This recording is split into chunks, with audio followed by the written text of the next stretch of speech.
Ini sebenarnya adalah tujuan kita hidup sebagai manusia pada saat ini. Karena kita yang terlahir sebagai manusia ini sejatinya memiliki kesempatan yang besar untuk bisa segera terbebas dari samsara ini. Terbebas dari lingkaran kelahiran dan kematian yang sudah tidak diketahui lagi awalnya itu seperti apa. Nah, sekarang kita mengetahui tujuan saya hidup ini adalah untuk mengembangkan kebajikan, tidak melakukan perbuatan buruk, menyucikan pikiran sendiri, memusnahkan segala bentuk kekotoran batin.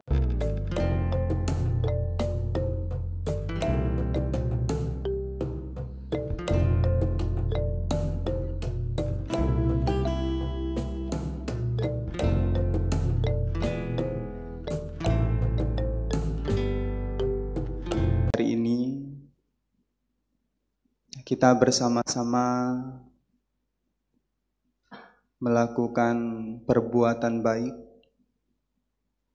Di hari Minggu inilah biasanya para umat Buddha datang ke wihara untuk mengikuti berbagai macam kegiatan, rangkaian upacara yang diselenggarakan, diadakan di masing-masing tempat, di masing-masing wihara.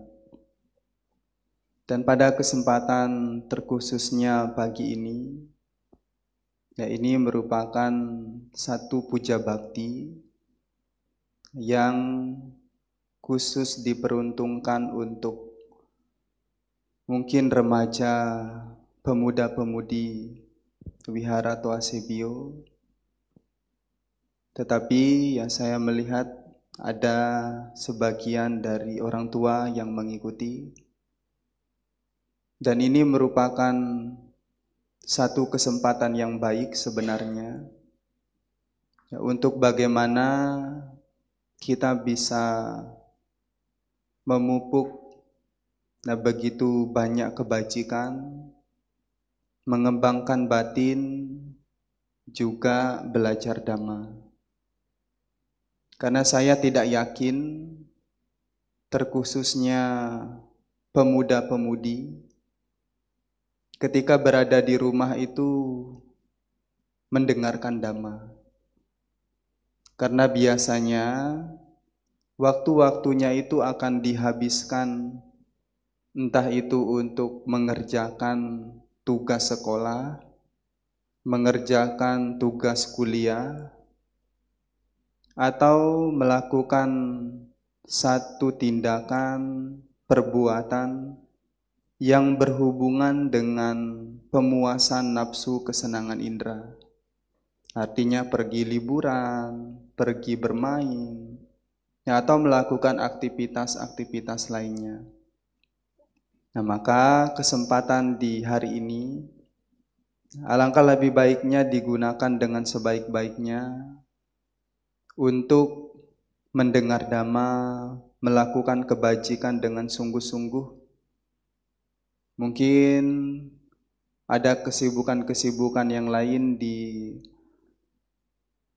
ditunda dulu, atau mungkin ingin scrolling sosial media ditunda dulu. Nah, HP-nya ditaruh dulu, diletakkan dulu, supaya bisa mendengarkan Dhamma dengan sungguh-sungguh, dengan penuh perhatian, dan juga dengan penuh penghormatan. Karena Dhamma yang disampaikan ini kalau tidak diperhatikan dengan baik, tidak didengarkan dengan seksama, maka tidak akan mendapatkan manfaat apa-apa. Jadi nanti ketika setelah puja bakti ini ditanya, bantenya tadi menyampaikan apa? Tidak tahu. Karena jasmaninya di sini, tetapi pikirannya tidak ada di sini. Maka penting sekali untuk bagaimana menghadirkan tidak hanya fisik saja, tetapi juga kesadarannya, pikirannya dihadirkan di saat ini dan sekarang. Nah, sesuai dengan permintaan ataupun tema yang sudah ditentukan pada kesempatan pagi hari ini, kita akan sedikit mengulas, membahas perihal tentang keren itu belum cukup. Karena kalau kita melihat secara umum, kebanyakan dari anak-anak muda itu lebih mengutamakan gaya, lebih mengutamakan penampilan dari luar daripada mementingkan apa yang berada di dalam diri kita. Nah, seringkali kita sebagai generasi muda ketika melihat di sosial media ada salah satu model tren yang sedang tenar, yang sedang viral, yang sedang booming. Nah, kemudian tidak jarang kebanyakan daripada generasi muda itu mengikuti tren tersebut, mengikuti sesuatu yang viral tersebut, tetapi belum tentu mampu sebenarnya untuk melakukan.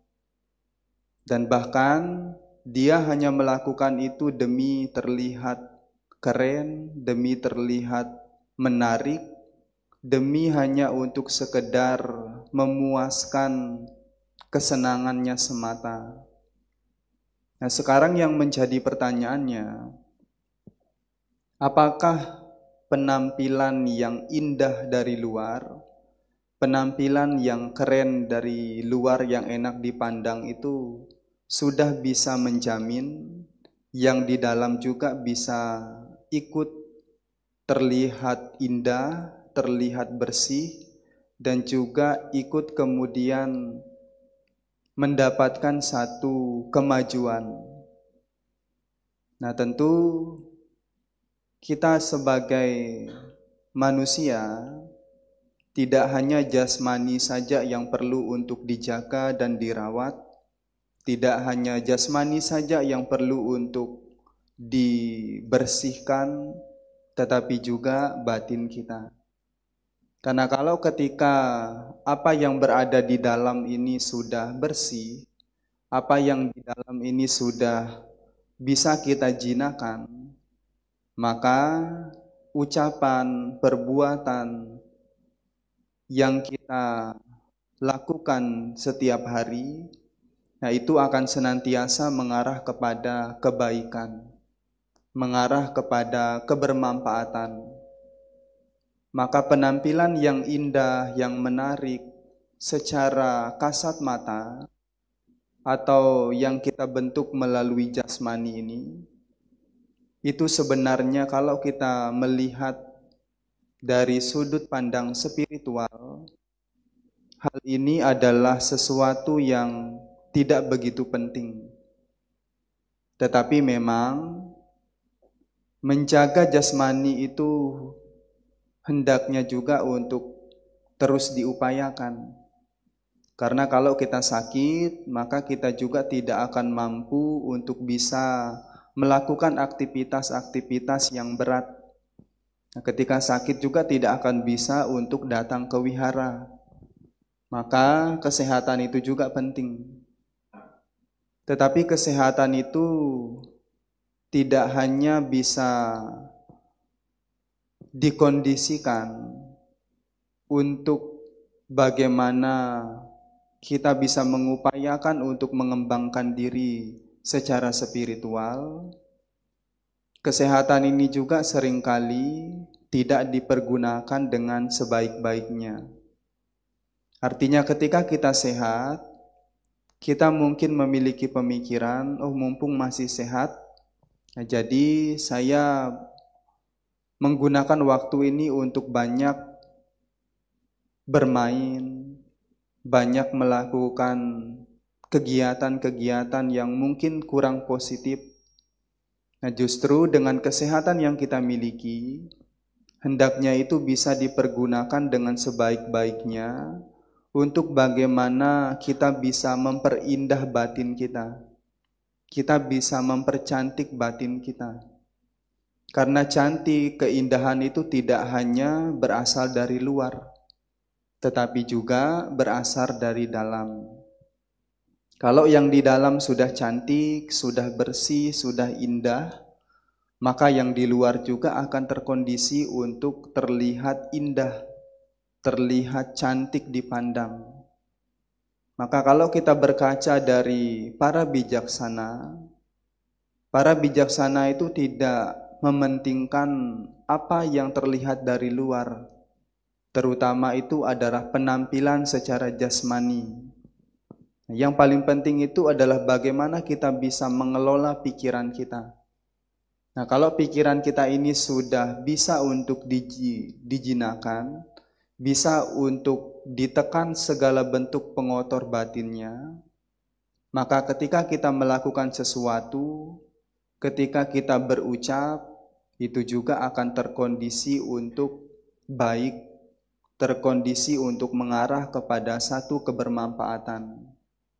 Mungkin kebanyakan orang memiliki satu persepsi, memiliki satu pandangan, terlihat keren, terlihat cantik ataupun ganteng itu akan disukai oleh banyak orang, akan disenangi oleh banyak orang. Tetapi belum tentu dengan penampilan yang indah, penampilan yang keren itu bisa disukai oleh banyak orang apabila perilakunya itu tidak baik, ucapannya itu kasar, pikirannya itu penuh dengan kebencian dan kemarahan.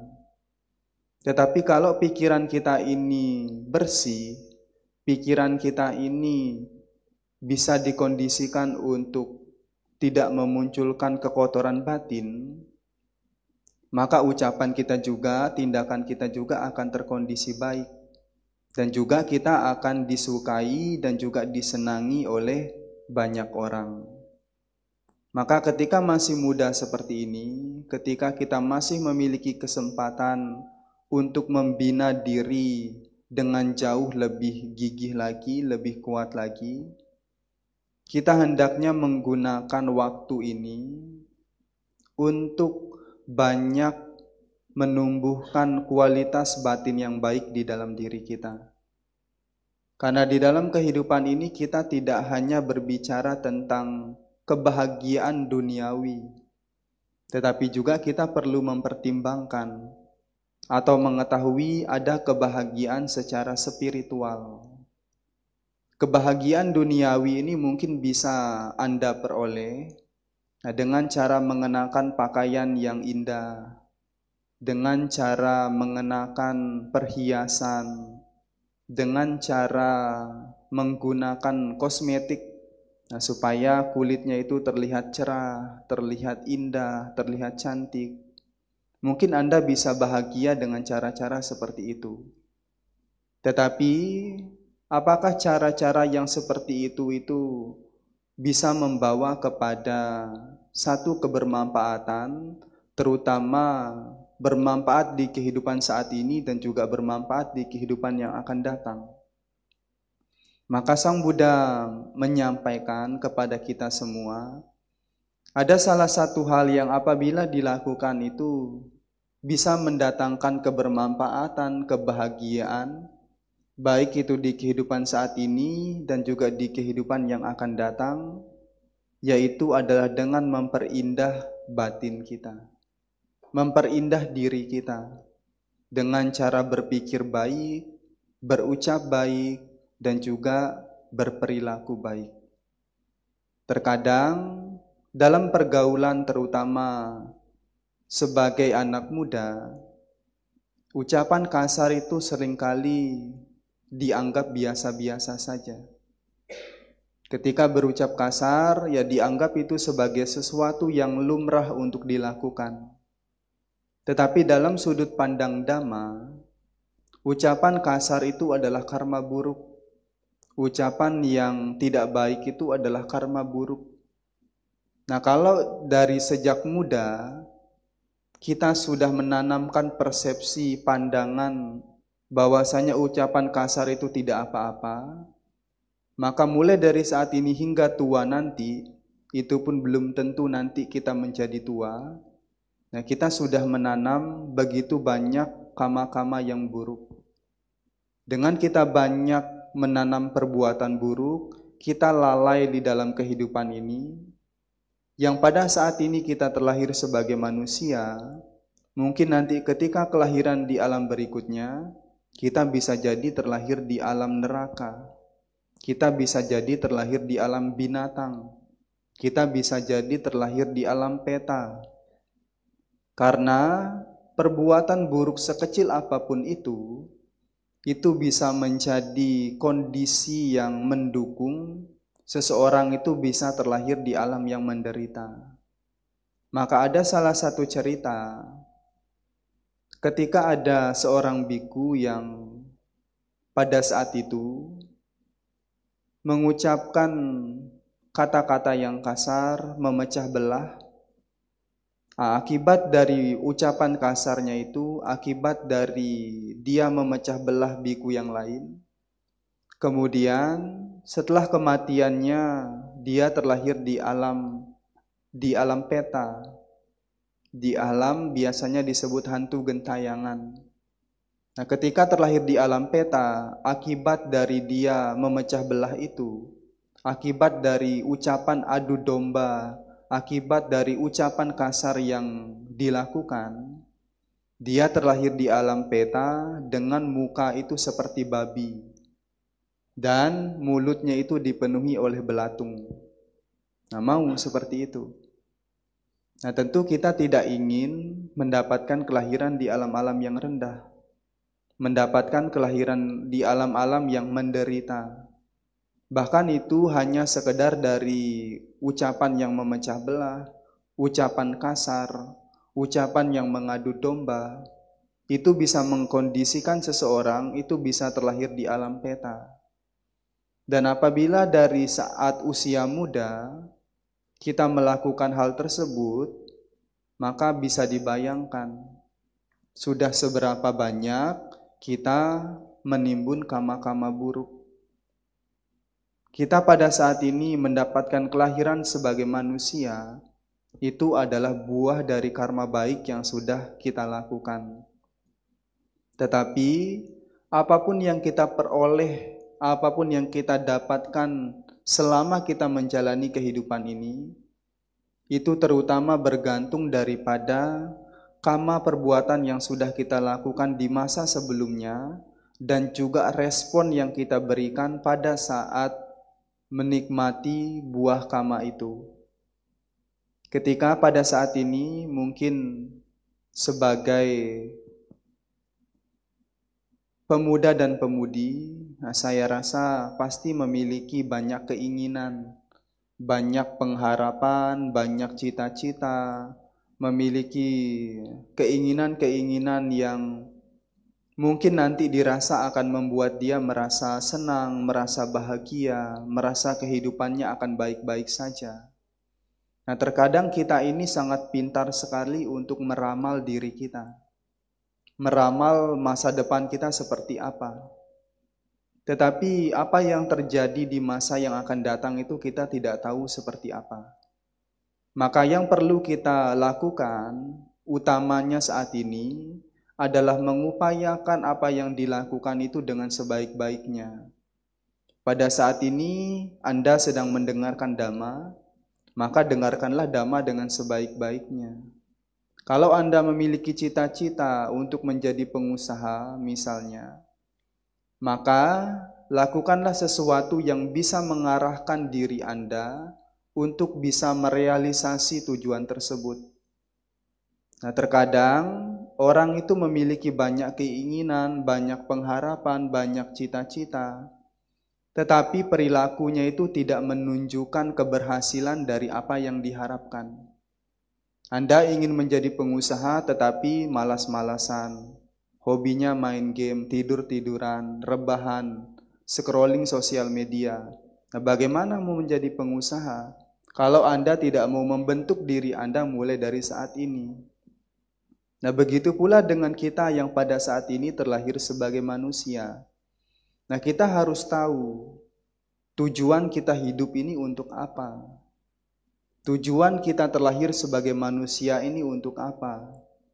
Apakah hanya untuk makan, tidur, mati, lalu kemudian nanti dilahirkan lagi? Apakah hanya untuk menikmati kebahagiaan-kebahagiaan duniawi saja? Apakah hanya untuk mencari kenikmatan-kenikmatan indriawi dengan cara, ya berbagai macam cara? Tetapi Sang Buddha memberikan kita satu petunjuk berkaitan dengan apa sesungguhnya tujuan kita hidup di saat ini.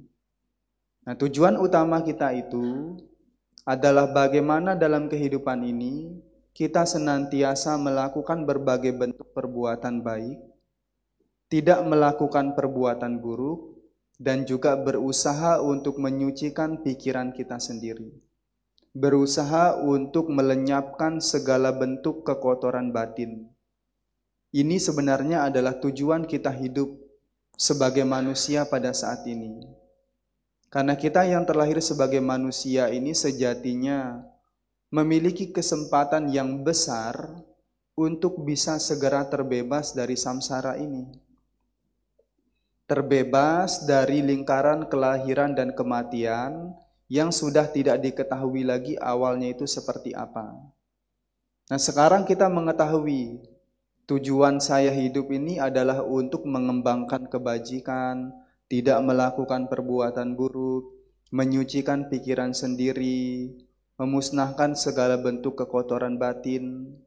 Nah, pertanyaannya, apakah usaha yang Anda lakukan itu sudah mengarah kepada hal tersebut? Apakah perilaku yang Anda lakukan, yang kita lakukan, apakah sudah mengarah kepada terrealisasinya dari tujuan hidup tersebut? Nah, itu bisa dipertanyakan, bisa ditanyakan kepada diri kita masing-masing. Dalam satu hari saja, sebenarnya kita bisa melihat apakah kehidupan kita itu bisa atau sudah digunakan dengan sebaik-baiknya atau belum. Katakanlah, mungkin waktu bekerja itu 8 jam. Terus waktu untuk makan mungkin 1 jam. Nah, waktu untuk bermain-main mungkin ya 3 jam. Waktu untuk tidur mungkin berapa jam? Tidur sehari? 7 jam. 7 jam tidur sehari. Terus waktu untuk scrolling sosial media berapa jam? 24 jam. Waktu untuk apa lagi? Nah, waktu untuk menonton drama Korea berapa jam? Nah, jadi kapan waktu kita itu untuk melakukan perbuatan baik? Kapan waktu kita itu digunakan untuk melihat ke dalam diri? Berapa jam waktu yang kita gunakan untuk bisa membina diri kita ini untuk menuju ke arah keberhasilan? Karena kegagalan, keberhasilan, kemajuan, penderitaan, kebahagiaan itu bergantung daripada diri kita sendiri. Kita sendiri ini adalah perancang dari bangunan kehidupan kita. Indah dan tidaknya bangunan kehidupan kita itu ya tergantung daripada diri kita sendiri. Karena Sang Buddha kan sudah menguraikan kama yoni kama bandhu. Aku adalah pemilik perbuatanku sendiri, terwarisi oleh perbuatanku sendiri, lahir dari perbuatanku sendiri, berkerabat bergantung dari perbuatanku sendiri. Perbuatan apapun yang akan kulakukan, baik ataupun buruk, perbuatan itulah yang akan kuwarisi. Nah, kalau kita sudah mengetahui hukum karma ini, mengetahui bahwasanya saya adalah pemilik dari perbuatan saya sendiri, maka ketika nanti mungkin Anda, adik-adik sekalian pemuda-pemudi, tidak mendapatkan kesuksesan, tidak mendapatkan keberhasilan ketika nanti sudah dewasa, jangan kemudian menyalahkan orang tuanya. Jangan kemudian menyalahkan orang lain. Nah, karena sejatinya yaitu salah Anda sendiri, salah kita sendiri. Karena tidak mampu mengarahkan kehidupan kita dengan sebaik-baiknya. Apapun yang berada di luar dari diri kita, itu hanyalah satu kondisi saja. Satu kondisi yang bisa memunculkan kebahagiaan ataupun penderitaan. Tetapi reaksi sepenuhnya itu bergantung kepada diri kita sendiri. Contohnya ketika mungkin ada orang yang marah-marah, kita kemudian tidak harus menjadi marah juga. Kita kemudian tidak harus menjadi menderita. Kita kemudian tidak harus menjadi kesal. Karena respon itu ya bergantung kepada diri kita sendiri. Bisa jadi kita malah memunculkan perasaan kasihan terhadap orang tersebut karena pada saat itu dia sedang tidak bahagia. Dia sedang menanam karma buruk. Nah, sepatutnya kita merasa kasihan. Nah, begitu pula ketika Anda mendapatkan, katakanlah sekarang begini, siapa yang mau ketika dikasih uang 100 juta? Nggak ada yang mau? Nggak ada yang mau uang 100 juta? Nah, pasti mau, dalam hatinya mau. Nah, kalau sekarang misalnya ada yang memberikan Anda, misalnya berandai-andai. Nah, misalnya sekarang ada orang yang memberikan Anda uang 100 juta. Tetapi setelah mendapatkan hal itu, Anda kemudian tidak bangun. Artinya meninggal. Bahagia tidak? Yang awalnya Anda mendapatkan uang 100 juta itu bahagia, tetapi resikonya, akibatnya, itu Anda tidak bangun lagi, meninggal. Jadi sebenarnya kebahagiaan itu tidak harus berkaitan dengan materi. Kebahagiaan itu tidak harus berkaitan dengan apa yang didapatkan. Kebahagiaan itu tidak harus digantungkan kepada apa yang berada di luar dari diri kita. Kalau pada saat ini kita masih bisa bangun pagi, kita masih bisa melihat orang tua kita masih bisa melihat matahari, itu juga merupakan kebahagiaan. Tetapi sayangnya, kita itu sulit untuk menghargai kebahagiaan yang sekecil itu. Kita itu justru kecenderungan dari manusia itu ingin mendapatkan kebahagiaan yang sesuai dengan apa yang dipikirkan, apa yang diinginkan. Melihat kebahagiaan itu dalam jumlah yang besar. Nah, maka dari itu ketika Anda mendapatkan kesehatan, mendapatkan kemudahan, pada saat ini masih diberikan waktu kesempatan untuk mendengarkan Dhamma, itu juga merupakan kebahagiaan. Karena di luar sana itu tidak semua orang itu bisa bertemu dengan para biku. Tidak semua orang di luar sana itu bisa mendengarkan Dhamma. Tidak semua orang di luar sana itu mengetahui bahwasanya ada biku dan juga ada Dhamma. Maka Anda yang pada saat ini mengetahui Dhamma, gunakanlah pengetahuan Dhamma itu untuk menambah kebahagiaan kita, untuk melihat ke dalam diri kita. Bukan malah untuk mengkoreksi orang lain, bukan malah untuk berdebat dengan orang lain, atau bukan malah untuk melihat kesalahan orang lain. Gajah di depan mata tidak tampak, tetapi semut di seberang lautan itu tampak. Nah, Dhamma itu tidak digunakan untuk hal seperti itu. Dhamma itu digunakan untuk bagaimana membina, melihat ke dalam diri kita. Apakah saya sudah mengurangi keserakahan? Apakah saya sudah mengurangi kebencian? Dan apakah saya sudah mengurangi ketidaktahuan?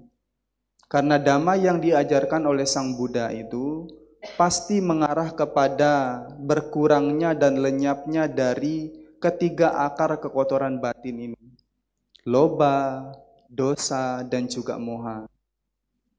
Apalagi ya sebagai pemuda dan pemudi yang masih memiliki waktu yang lama untuk belajar, masih memiliki ingatan yang kuat, masih memiliki mata yang sehat untuk bisa membaca, untuk bisa menonton video-video dhamma. Nah, maka gunakanlah kesehatan itu, fisik yang baik ini untuk bisa menunjang kehidupan spiritual kita.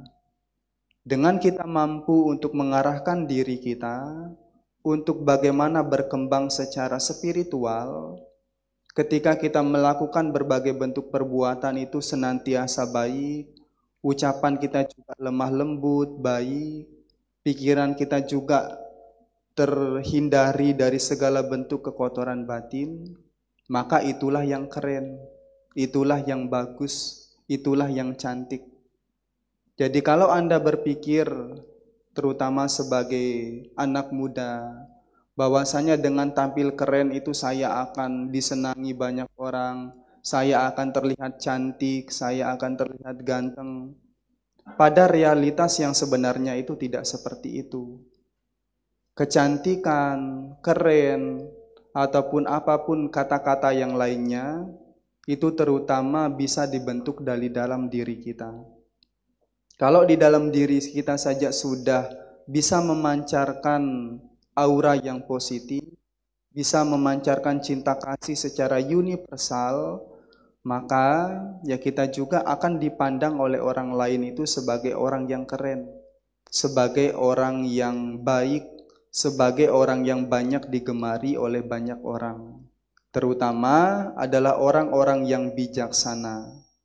Maka dari itu, ya sangat penting sekali, tidak hanya kita berupaya untuk menjaga apa yang berada di luar, membuat apa yang di luar itu terlihat indah, tetapi kita juga berupaya untuk membuat apa yang di dalam ini bersih, terhindar, terbebas dari segala bentuk kekotoran batin.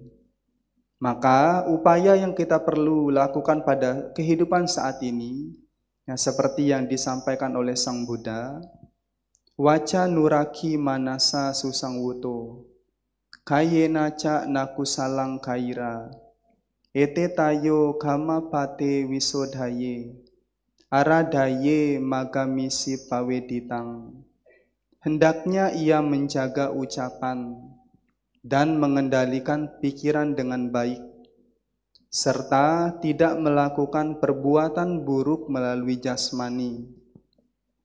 Hendaknya ia memurnikan 3 saluran perbuatan itu, memenangkan jalan yang telah dibabarkan oleh para suci.